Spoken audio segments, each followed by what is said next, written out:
CIA Director John Ratcliffe met with Raúl Castro's grandson in Havana, U.S. and Cuban officials say. Add AP News as your preferred source to see more of our stories on Google. Add AP News on Google. Add AP News as your preferred source to see more of our stories on Google. Share Havana app.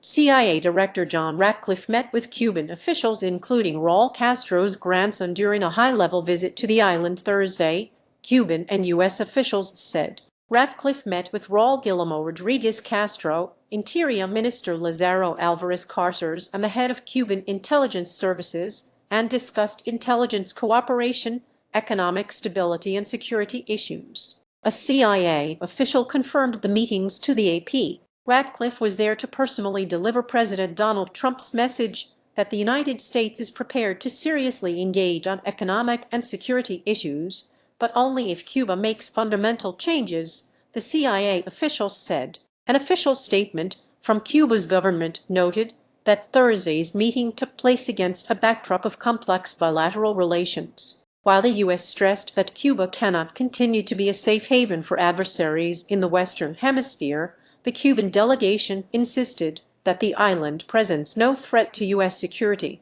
Cuban officials also took issue with the nation's continued inclusion on the U.S. list of state sponsors of terrorism. Rodríguez Castro previously secretly met with U.S. Secretary of State Marco Rubio on the sidelines of a Caribbean Community Summit in St. Kitts in February. While he's never occupied a government post, he served as his grandfather's bodyguard and later as head of Cuba's equivalent of the Secret Service. U.S. and Cuban officials also met earlier this year in Cuba. The ongoing meetings between U.S. and Cuban officials marked the first U.S. government flights to land in Cuba other than at the U.S. naval base at Guantanamo Bay since 2016. Read more. Thursday's meeting comes weeks after the Cuban government confirmed that it had recently met with U.S. officials on the island, as tensions between the two sides remain high over the U.S. energy blockade of the Caribbean country and as Cuba's power grid has collapsed and energy to its eastern provinces has been cut.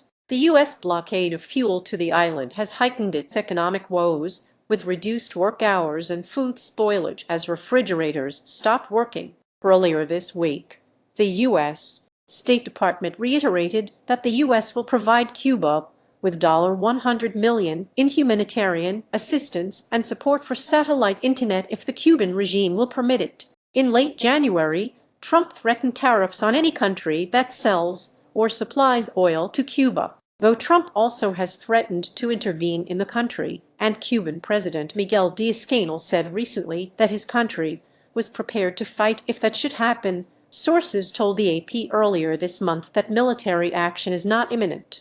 Follow AP's coverage of Latin America and the Caribbean at https://upnews.com/hub/Latin America. Tucker reported from Washington, D.C. This version is corrected to show that the U.S. aid offer is $100 million.